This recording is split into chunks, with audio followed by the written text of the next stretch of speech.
Greetings, everybody who's in the audience watching LIAMforum. This is the second to last session of LIAMforum 2023. And we have the privilege of having in this session a group of students from across Canada involved in mining and geology and related sectors at various stages in their education from high school to postgraduate.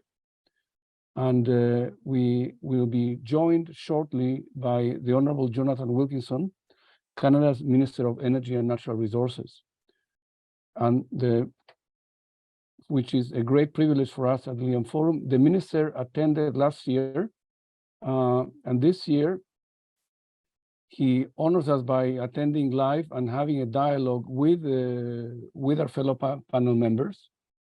And we'll be touching upon important issues for this new generation of Canadians, and in this case we're in Canada, but this applies to young people around the world involved in the natural resources sector, particularly in mining. In this era of transformation and change towards a cleaner, more sustainable society, we will need a tremendous amount of minerals, better operations, more sustainable operations, and it is very important for young people to come into the industry.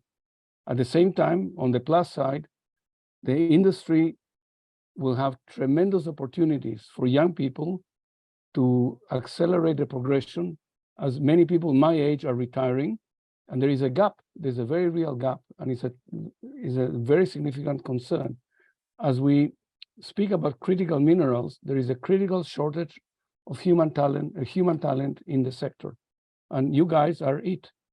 So what we want to hear from you in the exchanges following the minister's keynote presentation, we will discuss a number of themes, and we would love to hear your points of view, your insights, because you will be in charge 10, 15 years from now. You'll be in very senior positions, making decisions. And then maybe 30 years from now, another bunch of young people will be either criticizing you for not having done the right things, or saying, hey guys, you've done a really good job, a better job than the guys in 2023.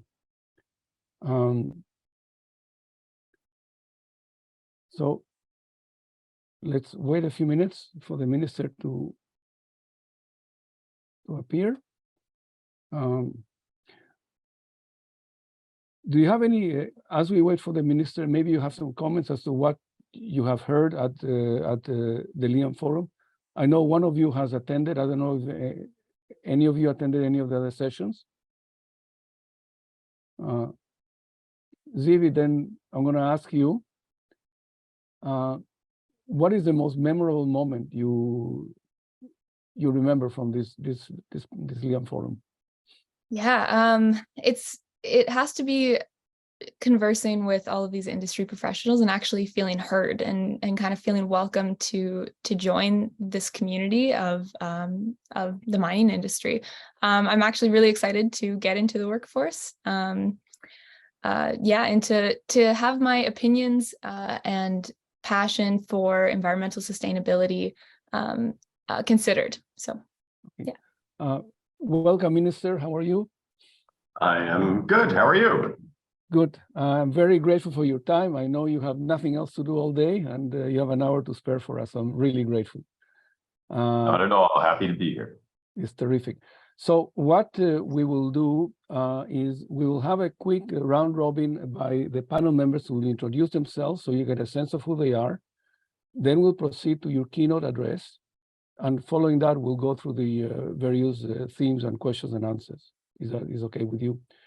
Great. So let us start. Who wants to start? And then I'll go in with a sequence. I can start, Raziel. Wonderful, Zivi. My name is Zivi Schaffer. I went to Trent University for my undergraduate degree in environmental geoscience, and now I'm a master's student also at Trent in the environmental life science program. And I'm specifically looking at enhanced rock weathering, which is a carbon dioxide removal technology. And I know you just, your carbon management strategy was just publicized. So I'm excited to talk with you, Minister Wilkinson. Great. Thank you, Zivi. Rhea, please. Hello, my name is Rhea, and I grew up in Vancouver. I study mining engineering at UBC, and I love the mining industry because it's a great way to create positive change, and also it's a career of adventure. So that's my passion. Thank you, Rhea. Eileen, please. Hi, my name is Eileen. I'm a grade 12 student from Vancouver. I originally grew up in Trail, BC, so I kind of fell into the mining industry. Yes. Yeah. I have a huge passion for sustainability, and although most people think, like at least my friends do, that mining and sustainability they kind of clash, I think it's really important for people to understand that those actually go hand in hand. So yeah. Great. Next, Kael.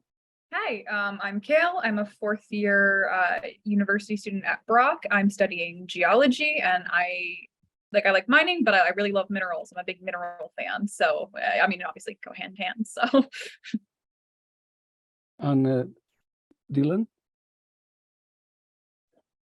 Hello, Mr. Wilkinson. My name is Dylan Bauman, and I'm currently a fourth year civil engineering student at the University of Saskatchewan.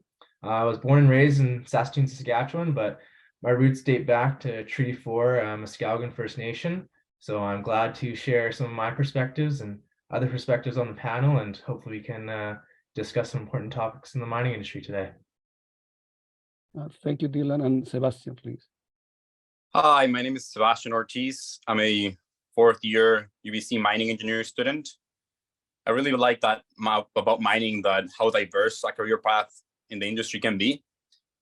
I've worked as a long-range planner, short-term planner in dispatch analytics, as a geotech co-op. So I think mining does have a lot for everybody out there, whatever you want to do, and that's what we want to get out there as a voice. Thank you very much, everybody. So now you have an idea of your audience, and you have, of course, the audience at LIAMforum in general. So, Minister, I look forward to your words, and after that, we'll have the conversation. Well, great. Thank you for inviting me. Interesting backgrounds all around. I live in Vancouver, but I worked for quite a long time in Ontario, and I actually grew up in Saskatoon. So we kind of cover the bases. I do want to start by acknowledging that I am joining you from North Vancouver, which is located on the traditional, ancestral, and unceded territories of the Squamish and the Tsleil-Waututh First Nations. And I do want to just thank you, Raziel, for convening this in honor of your son. I wish I would have been able to be with you live last year. I think it was a taped thing because I forget if I was out of the country or something, but I wasn't able to be there live. And so thank you for convening this conversation with what I know from reading their backgrounds will be a really interesting set of young folks. So I'd like to start today with a bit of a discussion about how I think we need to be thinking about economic development in the context of the journey towards what scientifically must be a lower carbon future, and how any relevant economic plan for the future of Canada needs to start with an acknowledgement of the reality and the importance of addressing the climate issue.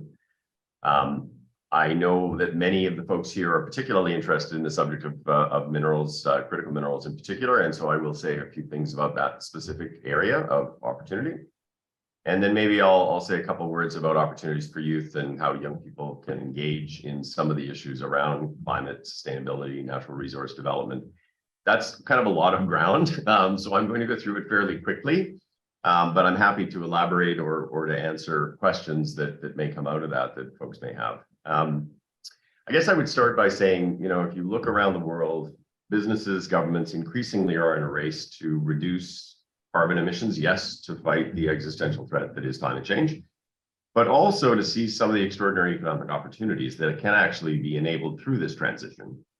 That is something that global markets are increasingly helping us with, where investment decisions are increasingly being guided towards those kinds of investments that are consistent with a lower carbon future and away from those that are not. I would say that, businesses that are successful are ones that learn to interpret and adapt to changes in the business environment in which they operate. It's what their shareholders expect. It's what their employees depend upon. If they don't do that, they're probably not in business very long.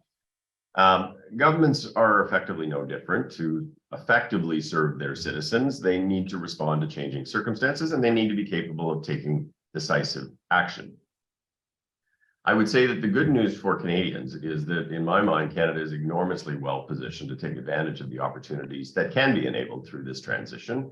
We have a whole range of areas of comparative advantage that are going to be relevant in a low carbon world. It is up to us collectively to make smart choices.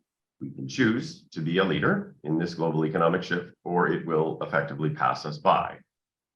Going slow and just hoping for the best is a choice, but it is a much riskier choice, I would tell you. There are effectively two paths that Canada can take. There is essentially developing a thoughtful plan for the future, one that acknowledges the reality of climate change and the importance of addressing the emissions issue. The second I would call effectively putting your head in the sand and hoping for the best. The first path, as I say, accepts that climate change is a reality, one that we can and that we must address. It also notes that the world is heading in this direction. Countries around the world are heading in this direction, and it is causing shifts in innovation and in investment patterns. The second path effectively starts with shrugging off the damage that climate change is causing, that we are seeing all around us, whether that are dramatic floods in our towns, cities like we saw in Nova Scotia this year, wildfires in our forests that we saw all across the country this summer, dried up rivers, melting glaciers. It pretends effectively that climate change is a fad that's going to fade and that we don't really need to do anything dramatic to keep our economy healthy for the long term. I am optimistic that if we choose the first path, there are enormous opportunities, but it requires that we are thoughtful and it requires that we are strategic. If we, I'm also convinced, I would say, if we take the second path, that not only will our environment suffer significantly, but that our economy will too. There are a whole number of elements of having a positive, strategic, and ultimately successful plan for this future. And I'm not going to go through all of that. Often I do speeches that are quite lengthy that actually kind of go through the number of steps that I think you need to think about in the context of that. But certainly the top element of that is identifying and seizing the economic opportunities that can be enabled through that transition. And those where Canada actually has something to bring to the table, where we have some kind of comparative advantage, or where we can legitimately think that we can create that kind of comparative advantage. So from critical minerals to hydrogen, from carbon management to electric vehicles, from renewables to biofuels, small modular reactors, large-scale CANDU reactors. We have been working on this for almost 8 years now at the federal level. We have, between 2015 and 2022, committed about $150 billion to both emissions reductions and to measures to actually promote economic progress. And we kind of doubled down on those in the most recent budget, where we allocated almost $90 billion to the economic side of the equation, which is really about having a green industrial strategy for Canada. One of the key areas there is the area of critical minerals. In my mind, I often say that I think critical minerals represents a generational economic opportunity for Canada, one that is relevant to almost every province and territory. Probably the only one not so being Prince Edward Island, sorry to those who are islanders. And I think that is a comment that's not just about extraction. It is about all the way along the value chain. So it's about the extraction of critical minerals. It's about the processing and refining of critical minerals. It's about the downstream product manufacturing, including things like electric vehicle batteries and electric vehicles themselves. If we are going to successfully prosecute the energy transition, we are going to need a lot more critical minerals than we have today. And that is particularly, there are 31 critical minerals on Canada's list, but the top are things like lithium, cobalt, nickel, copper, graphite, manganese, rare earths. And they are required for the broad deployment of clean technologies, including EV batteries, but wind turbines, solar panels, electrical grids, etc.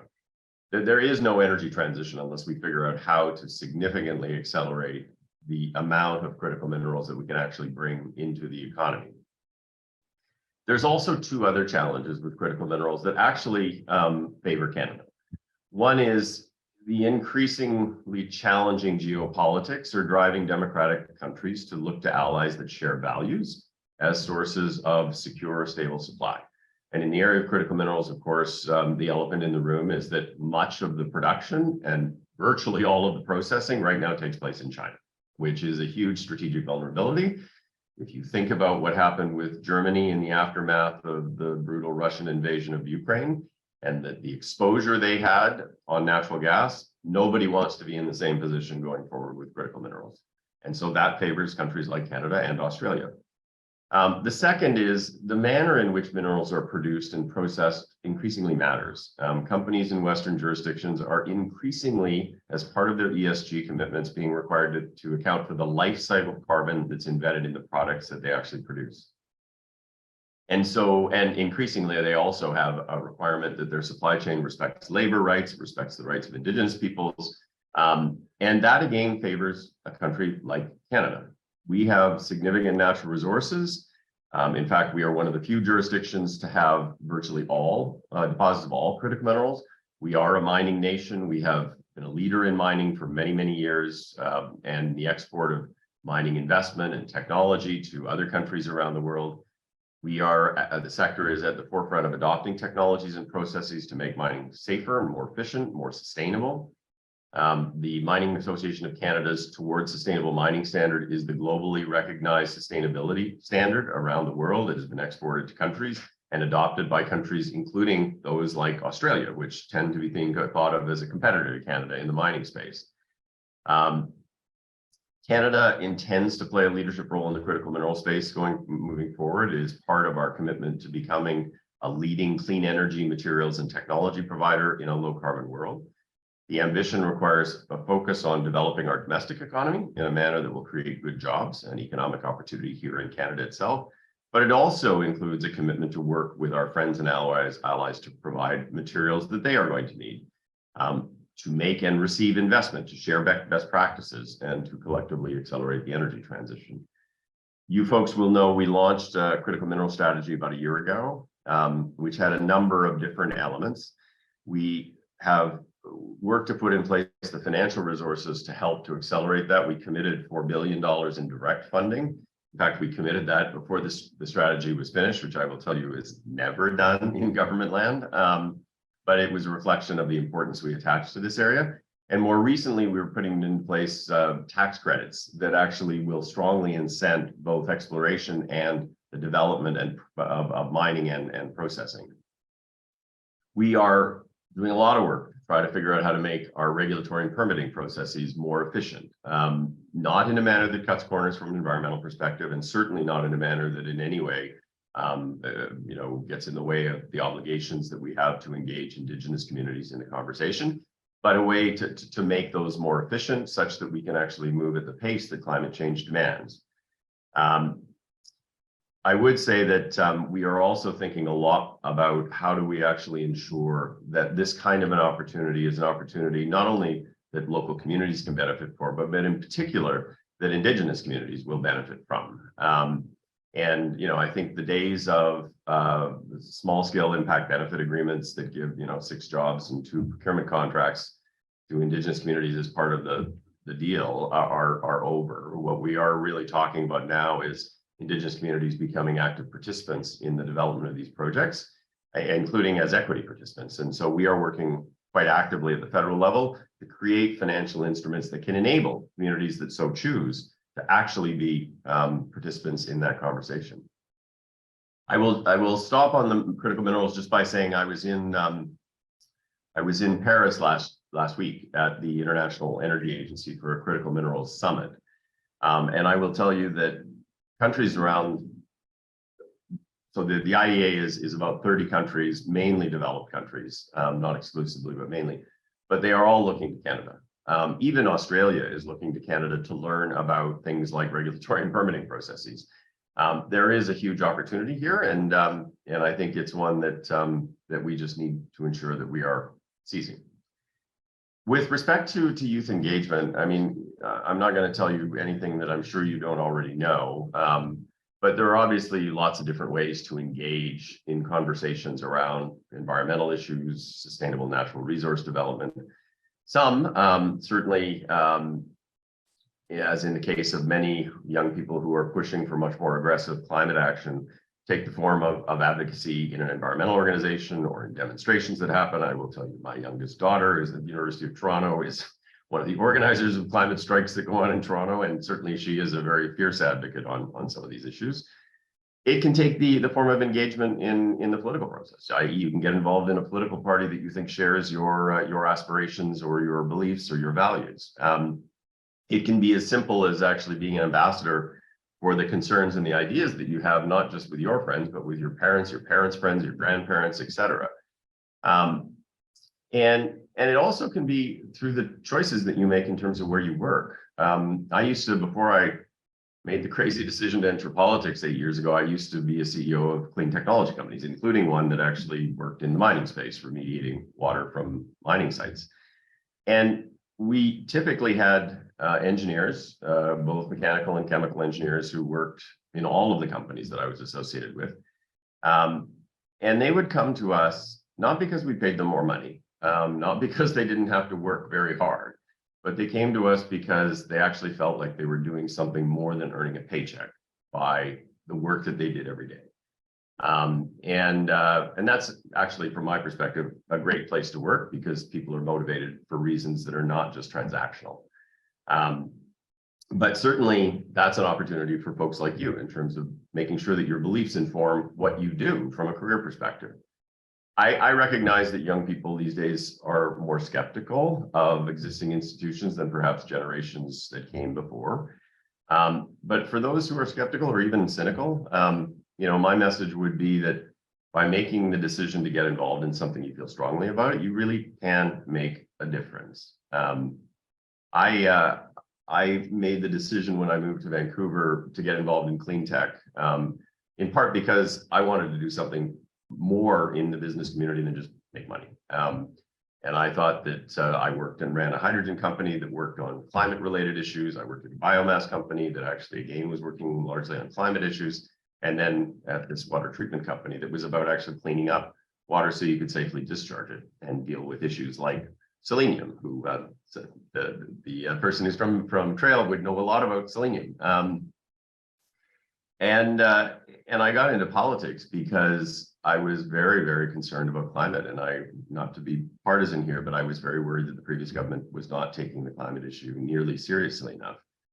And I have had the great fortune over the course of the past number of years to work on environmental and associated economic issues from the beginning. I was the parliamentary secretary to Catherine McKenna when she was the Minister of the Environment. I was Minister of Fisheries and Oceans, which obviously has a big environmental set of issues, and then the Minister of Environment and Climate Change, and now Minister of Energy and Natural Resources. And I can tell you that when folks say that individuals can't make a difference, it's not true. It's just not true. But making a difference requires passion, and it certainly requires a lot of hard work. But my experience is that you can make a difference. And in fact, through doing that, it can be enormously rewarding if it's something that's actually important to you. And then the final thing I will say is there are ways from a governmental perspective to get involved if you feel like you have a voice that you want to express things. The Prime Minister has a youth council that he started at the very beginning in 2015, and that every year comes up for appointment. I created a youth council at Environment Canada that continues with Minister Guilbeault now. I created just recently a youth council at Natural Resources Canada to actually engage these kinds of conversations on a regular basis with young people from across the country. There are constituency youth councils that exist in almost every member of Parliament's office across the country where young people can engage these conversations with their local member. There are mechanisms like we put out the Sustainable Jobs Plan a few months ago. We will be creating a partnership council, and almost certainly there will be youth representation on that. And then there are things like youth placements in fields of clean technology that we fund. And I think there's 1,000 this year where if you want to go and actually work in sort of a co-op to actually understand what it's like to work at a clean tech company as you think about what you want to do, there are opportunities to do that as well. So those are a few. There are almost certainly others. But I would say that, you guys are in a really exciting space. There was a time where mining was viewed to be a dirty industry, a declining industry. I would say neither of those is true. It is an industry that is going to be in the ascendancy over the next number of years, as long as we do it properly.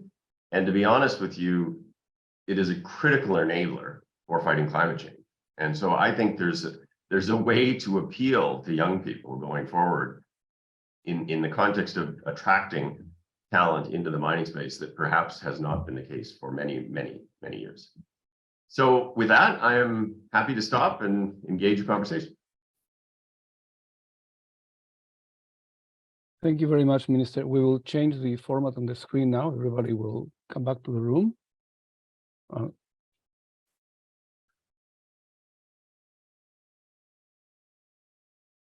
I very much appreciate your words setting up the discussion. I will go straight for the elephant in the room. And the thesis is as follows. We have the issue of critical minerals, but in the industry, as you well know, there's also the critical shortage of human capital. And in the same way as we are trying to speed up the permitting process while complying with the environment and social constraints, we need to speed up the manufacture of human capital, the preparation. And there were several panels in LIAMforum this year, which I did not have the opportunity last year. One is specifically dealing with education, the other one in understanding Gen Zs and why people love to hate mining. It's very popular, but mining is vital. I'm yet to find a person that flies in a wooden aircraft, and even the wood in the aircraft will be cut by metal. So I rest my case. So I want to go straight into the outreach and youth onboarding theme that we discussed earlier with a group. What do we do to expand awareness, and how do we tackle this negativity in youth? And I'd like to hear from our panel members. If you were advisors to the minister, what would you advise him to do?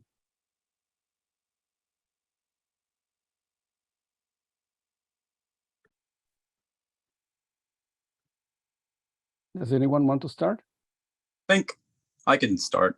I think we have to start tackling the problem from the roots. So like from talking to high school students, there's no way that high school students can know about mining. Like I moved to Calgary to do high school from Ecuador, and not once was mining ever mentioned in my curriculum. I had no idea what mining was until my second year in university, where I realized that, oh, it's a career path that, puts in chemical, electrical, mechanical, sort of a bunch of engineers into one. So I decided I liked it. But before learning about it in university, I didn't know what it was. And I regularly speak to people that surround me in my university, and I tell them I study mining. And everyone goes like, oh, what is that? Like, do you go out there and with a pickaxe and just mine rocks? It's like, people have no idea what the process of mining is, and they have no idea that they use it in a daily basis. That whatever we mine, that's what we use to advance in the future, and we have to get the word out there of that whatever we use is nowadays has to be mined. Yeah, I completely agree with Sebastian. Like, just coming from a high school perspective, like I grew up in Trail. My mom worked for the mining industry, and growing up, I didn't even know what mining was. Like, I was so close to it, and I still had no idea what mining was. So I think it's really interesting also because I was invited to speak at a conference, and I was telling my friends about it. I was like, oh, I'm going to a mining conference. And they're like, mining? Why mining? Like, isn't that just big holes in the ground? So I think it is really important to get this perspective out to young people and also give them opportunities, because we don't hear about a lot of this stuff at our school. I know when we were doing work experience, I tried to look for a work experience place that had to do with sustainability and mining. And it was really, really, really hard for me to find one. So I think it's also just because we get opportunities from lawyer firms, law firms, and doctors, oh, we're looking for people to shadow us. But these things don't really come to us from the mining industry. So I think that is something that would be really helpful.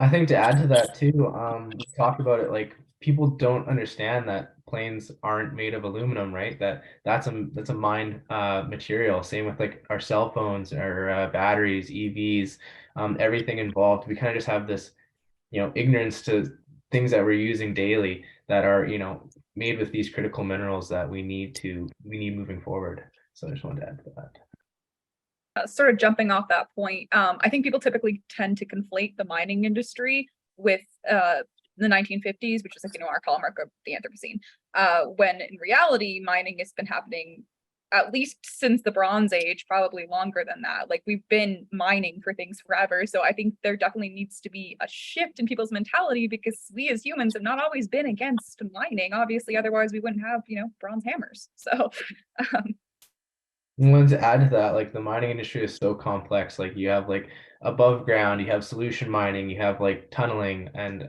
like I think someone said, people just think mining is you're digging a hole, with a pickaxe, which is not the case at all. Yeah, I think there's also this tie with mining being dirty, because people usually associate mining with coal. So then they think of like coal with like energy, and that's polluting, because that's also something that's being pushed in the sustainability sector or the sustainability field. So I think it's also bouncing off of what like everyone has said before. It's mining is not just coal, right? Like it provides us with our computers and our airplanes and our solar panels and our cars. And I think that's something that's like a disconnect almost in society, where there's certain people that know about it and a lot of people that don't. So I think the more people that are made aware of this, I think the better it is essentially for society. The theme that we need to reach people in high school and even primary school is important. You're probably familiar, Minister, with Mining Matters, which is it's a tiny organization that struggles all the time. And I think we as a country could have a program that in an integrated way, carrying from primary school all the way to university, to create basic educational packages, instructional packages. And young people will find that information, because you don't have to push it down to them. They'll dig it up, no pun intended, and use it. And if we do it attractively, we have a student here who is part of the Knowledge Society, which is a science accelerator, who are doing a wonderful job. Would you like to speak about that, Tanvi? Because the TKS has a terrific approach.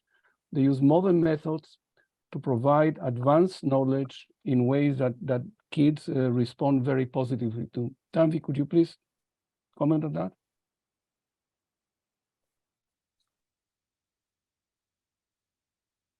Sorry, Rhea, go ahead, sorry. Sorry, what was your question there? On TKS? Oh, sorry, I'm sorry, I've confused you with somebody else. TKS is an organization that is an accelerator for science. All these kids are so advanced, they confuse me. And they have a program where kids, even at the young age of 13, 14, 15, are doing very advanced things, and they catch on very well. But I think this is the sort of approach that needs to be done.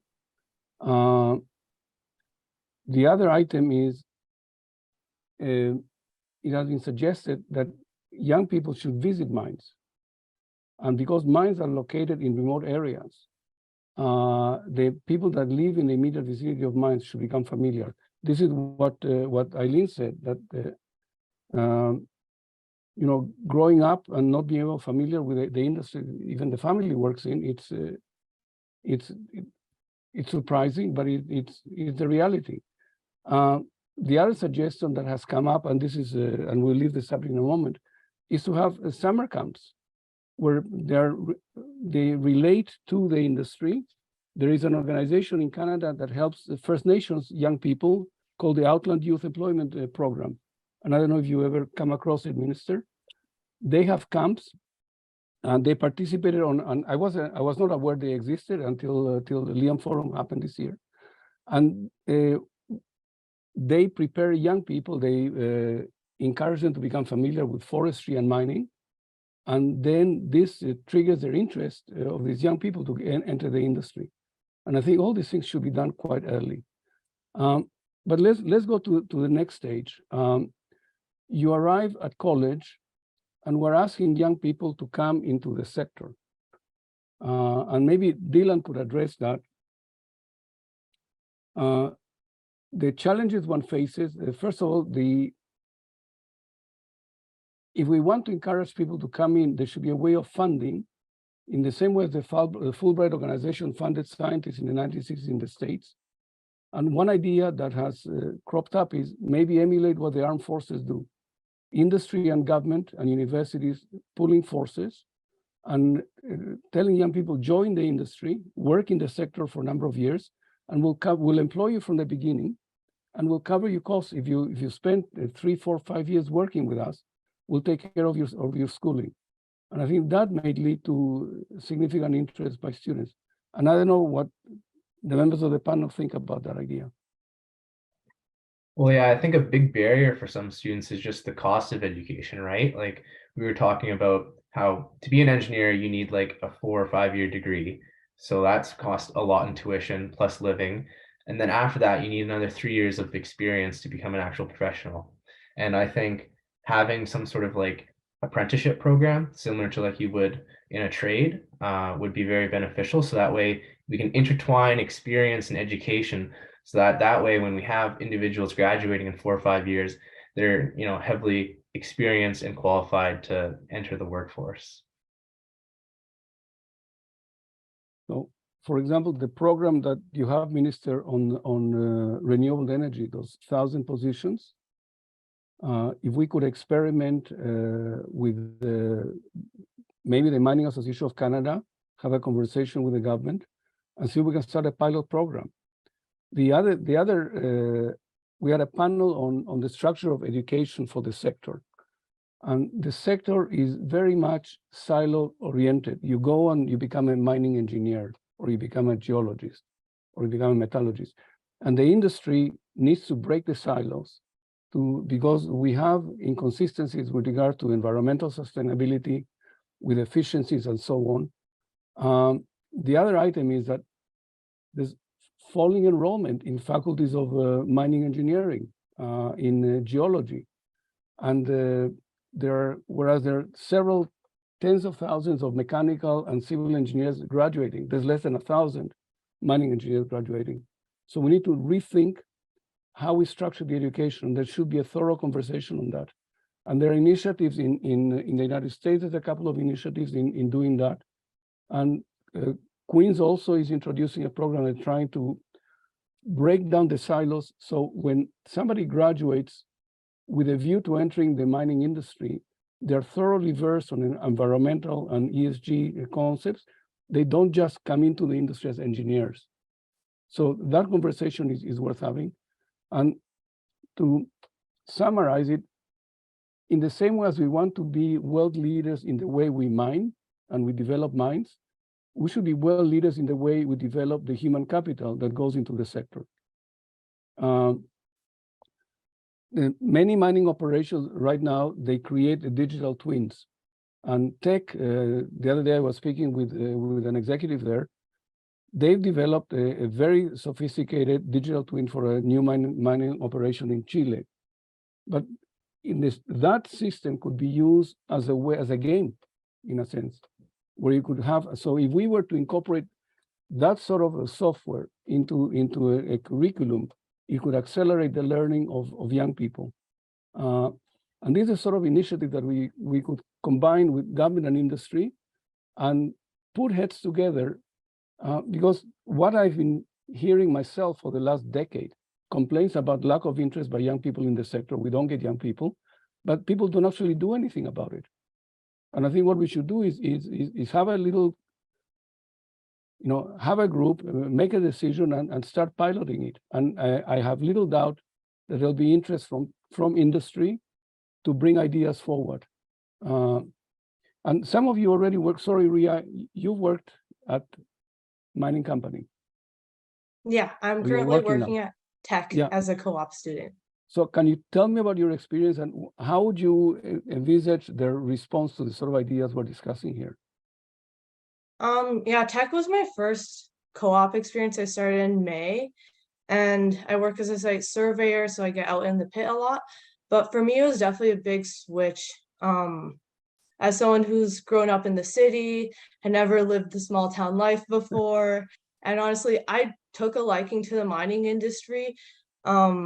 Like in my first year when I went out of my way to talk to mining students, because I have a very open mindset. And I was like, okay, let me see what this program is before throwing out that open door.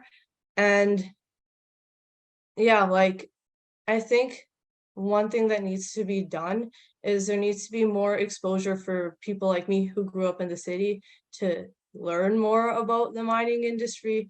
For example, with like mine tours or programs in elementary schools, just so that people can even just have a better understanding and appreciation for where all of our materials come from.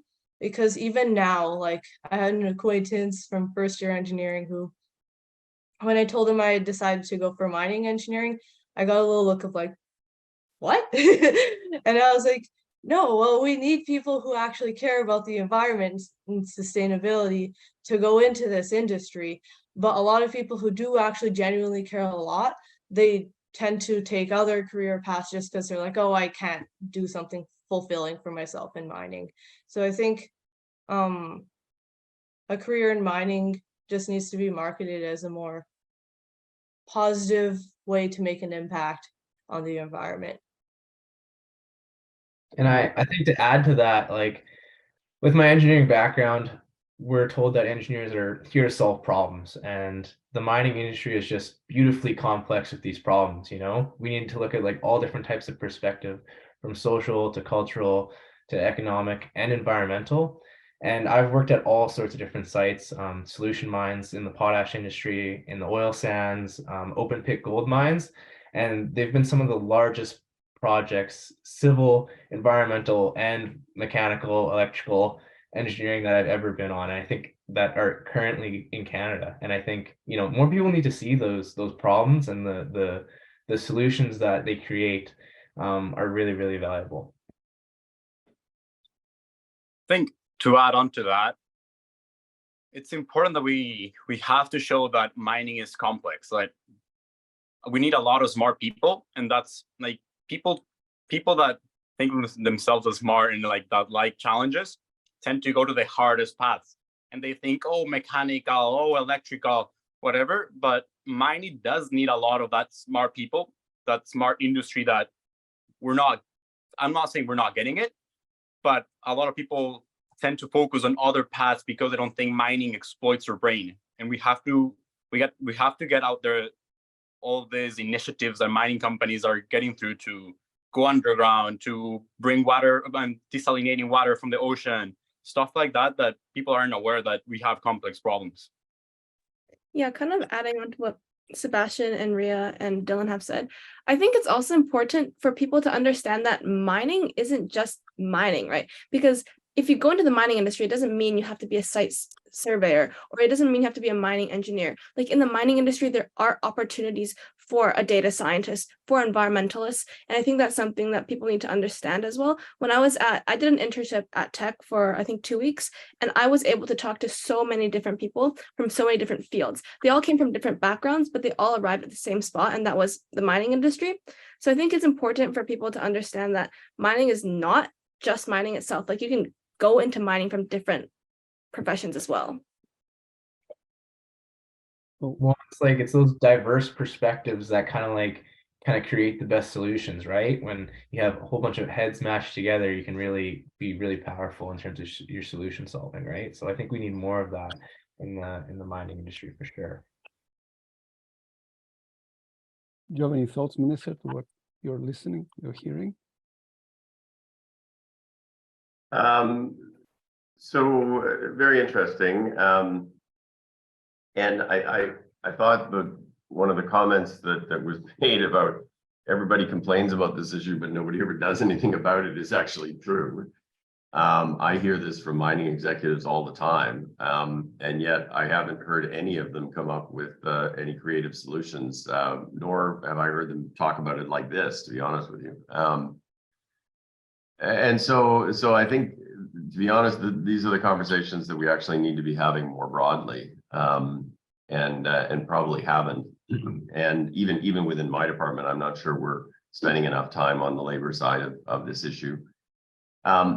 This is, mining is one of those areas. It's interesting. I mean, as you will know, from a constitutional jurisdictional perspective, natural resources is primarily a provincial responsibility, but federal government ends up weighing in on a whole range of different ways, some of it through spending that we do in order to actually help the provinces and help companies to actually accelerate. Some of it's through environmental obligations that we have, whether it's carbon emissions or it's fish and fish habitats, so water comes into it, or Indigenous rights.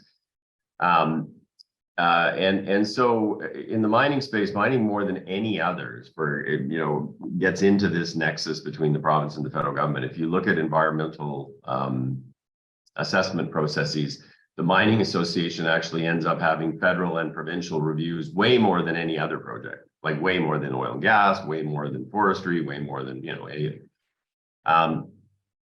And that's sometimes a challenge, but it's also actually in some respects an opportunity, because some of these issues that you folks are talking about actually can't be addressed unless the federal government and the provincial and territorial governments are actually working together, because education is another area of provincial responsibility, and the curriculums are largely set by the provinces. But this is an area where, while sometimes provinces and the federal government don't always see eye to eye on specific issues, I actually don't think that there are differences of opinion, even with some of the provinces that perhaps have a slightly less aggressive approach to addressing the climate issue. And that's because this conversation is actually about opportunity. It's about how do you actually create jobs? How do you create revenue for communities? How do you create tax revenue for provincial governments? And so, I think some of the things that you've talked about in terms of giving more exposure to kids starting at young ages and all the way through is absolutely the right kind of prescription. And it's something that actually we in the provinces should be talking about more. We created just over the last year or two what we call these regional energy and resource tables, where we sit down with each province and territory to try to talk about the areas of economic opportunity for them and some of the associated kind of programming and infrastructure that we need to put into place. And I think this is actually quite a good topic to drop into that conversation with most of the provinces, to say, how can we actually do this? And maybe there's a way for one province to develop a curriculum that can be shared with other provinces. So I think this is really interesting. The idea of more apprenticeship programming is also interesting. And I think, to be honest with you, the Mining Association of Canada probably would be interested in that conversation. I don't think they've been as proactive as they could have either. But I think they would be interested in that. And so I think, to be honest with you, I'm thinking about some things right now that I probably wasn't thinking about an hour ago. So I enjoy this conversation. Thank you very much. Let me add another layer. One of the pleasures of LIAMforum is I'm meeting extraordinary people, including the young people in this forum. I'm so impressed by them. I wish I had been as mature as you are when I was your age. I wasn't. I went into, anyway, jumping out of planes and doing things like that. The issue is mining is a global industry. And Canada and Australia pride themselves as being leaders globally, but this is similar to aviation. In aviation, there is only one standard to build aircraft, as perfectly as you can. You neglect nothing. And you can fly your planes anywhere in the world. If one takes the same vision to the education of people that go into this sophisticated global industry, if Canada would develop a curriculum that is modern, advanced, dynamic, ever-changing, to train the professionals in the industry, that would be another great mark for Canada. So when people come and train, and we can license or give away free this package, because we want everybody in the industry to be trained to a high standard. We do not need second-rate geotechnical engineers. We need the best geotechnical in everything that we do in mining, processing plants, and so on. So this is the standard we should aspire. Winston Churchill had a saying that which I love. friend at Goldman Sachs gave it to me. I am easily satisfied with the very best. Yeah, This is- I agree with that. And I would say it's interesting because Canada, I mean, Australia is actually a very good counterpoint. Canada and Australia have long seen each other a bit as competitors in the mining space, but increasingly, what I have been saying, and I actually have had quite a number of conversations with my Australian counterpart, she agrees, that there is so much of an imperative to scale in this space. And the opportunity set is so large that we actually shouldn't see ourselves as competitors. We should see ourselves as trying to find ways to help each other. And that means, yes, Canada can set the bar in some areas. Strangely enough, I know everybody complains about our regulatory and permitting process, but she told me last week that they look to us as the gold standard in terms of that. But it's actually more generally, like, there may be things that they've already done that we have not done. And similarly, we have done things that they have not done, or we've done them better than they have done.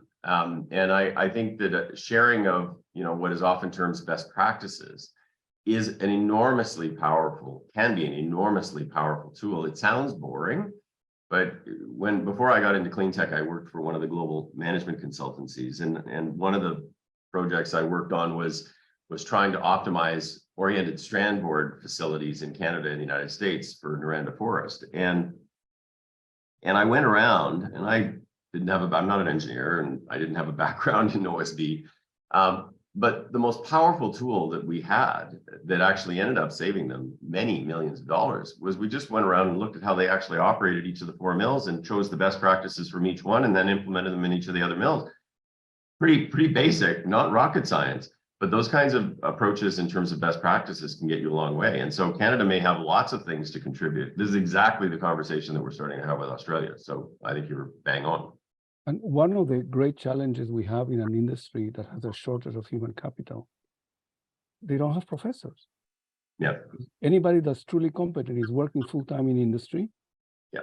And then who is going to train the new entrants? So, but nobody is shouting from the rooftops about this problem. Yeah. So in my view, it's something that is really worth discussing. I would love to hear more. I was given the warning, we have about 7 more minutes left. Time flies. But one point I'd like to make, maybe we should have a continuation of this conversation, Minister, anytime that's convenient for you. And let's do it in a systemic way. Sure, so, happy to. So we have 7 minutes. Would you like members of the panel to put in your 2 cents worth as we wrap it up? I think there's one member of the panel, I think Zivi, who I haven't heard too much from yet. So not to put you on the spot. Yeah, waiting for the moment. I was just wondering how you talked a lot about CDR tech in your carbon management strategy, and I was just wondering, how malleable do you think the mining industry is to adopt those technologies? Like, I know I've been looking at repurposing tailings, and rather than putting them in the settling ponds, actually spreading them over the surface to react those carbon sequestering minerals. So I was just wondering, do you have how open is the mine industry to adopting these technologies developed in labs and such? It's a good question. I think so. Folks, the other folks understand the CDR is the carbon dioxide removal, and obviously there are many different ways to go about it. Some are mechanical, and some are more nature-based solutions. And one of the emerging areas would be what you're talking about, which is using tailings. I think there's also emerging sort of thinking around how you do more with changing the alkalinity in the ocean and seeing whether, and the biggest questions I have with both of those are the scalability of them. I think they're both interesting, but if you can actually show that it actually is scalable, so it can make a meaningful difference, then I do think that you can actually interest the mining sector in that. I've heard conversations in the mining space already about this, in part because they can actually use that to offset their carbon obligations, right? And that actually is a pathway for many of the big mining companies to get to net zero, even though their operations are not fully zero, right? And that's why net is so important. So I do think there's a lot of interest, as long as it actually can be done cost effectively at a scale that is meaningful. And I think that's the biggest trick. The other thing, just while we're on it, that I would say is there's also an increasing conversation going on, and it's a conversation I'm very interested in, around how could you use existing tailings and slag that continue to contain significant amounts of residual minerals. How could you do the reprocessing? I was in Sudbury at the Valley site about 3 or 4 months ago, and the CEO of Valley Canada was telling me that they have estimated that they have significantly more critical minerals in the tailings and the slag than they actually do have underground. Well, that's pretty interesting. You're never going to get all of it, but you might, through process development, be able to get a good chunk of it. And that's a lot faster route to scaling critical minerals than opening a whole bunch of new mines. Yeah, the repurposing of tailings, the way you look at waste, yeah, is no longer waste. This is, no. I heard that we had, I'll correspond with you separately. There's amazing technologies being developed in Canada to the effect of that. Not only what Zivi is working on, but brand new technologies. This is such an exciting time to be in the sector. When I started innovation, people say, no, I don't want to see a new technology unless somebody else has used it for 10 years. Yeah. That was the attitude. And today things are coming along, and these are transformative technologies, completely transform the economics of projects. So we need to wrap it up. I think we have 3 more minutes. I want to thank each of you for devoting time to come to this panel, and to the minister in particular to making time in a very, very busy schedule. And hopefully, what I like to suggest is you have a young person's council. Could we have a subsection that deals just with mining? I think that's certainly something we can talk about. Yeah, I can certainly take that away. Yeah, because these young people can pro the industry to follow the sort of ideas that we discussed today. And I know there are several people in the sector that are watching this, and they'll have very good ideas to discuss, to present. You know, one other idea might be to actually, I can talk to Pierre, but to have the Mining Association set it up with us jointly, because I think they should actually be part of this conversation too. They should be. I corresponded with the head of the ICMM. I had the CEO of the ICMM at LIAMforum for the 2nd year in a row. And I raised the balloon with them for them to have an educational division as well. It goes hand in hand. We're talking about advancing technology, doing this, doing that. And the human capital, we just expect naturally it'll come to us and be formed. We need to actually advance it. In the same way as in the aviation industry, a whole industry of simulators was invented to make sure that pilots were trained at a proper standard, and we can do the same. Thank you. So we'll follow up. Sounds good. Thank you all very much. That was very interesting. So I've been instructed that we should wait for a few seconds. Thank you. Yeah, we have 2 minutes to go if you want to stay for a little while. Any final thoughts from any of you? One last thing I wanted to mention is I think we missed the topic of immigration as well, because I think if we want to get human capital, we have to shorten how fast people that immigrate can get back their degree, because there's people that have already like 10 years in an industry, have a full-on degree and a master, and they come to Canada and they make them redo their entire degree. I think that could also be tied into getting more human capital in Canada, because while that happens, I've had talks with Newcrest, for example, where they said, oh, we want people from Canada to come to Australia. So they give us huge bundles and stuff like that, but we have to get that capital from somewhere else as well then. It is an issue. There's quite a few people from all over the world working in Canada that I know of, from Latin America and from Africa. But yes, but that's something that affects every sector of society. And again, it relates to the professional bodies, but it is part of the conversation. These are issues that we cannot ignore in terms of bringing people on. Well, and then also on the flip side, how do we keep, that human capital in Canada, right? Like we need to have experienced, engineers and industry professionals, right? But typically in our industry, people work all over the world. I had one person in this panel that said they were working only in Canada in their professional life. I think we have reached the end. So we'll wait a few seconds till whoever runs the technology here will wind up the broadcast. Thank you very much. Thank you, All right. Minister.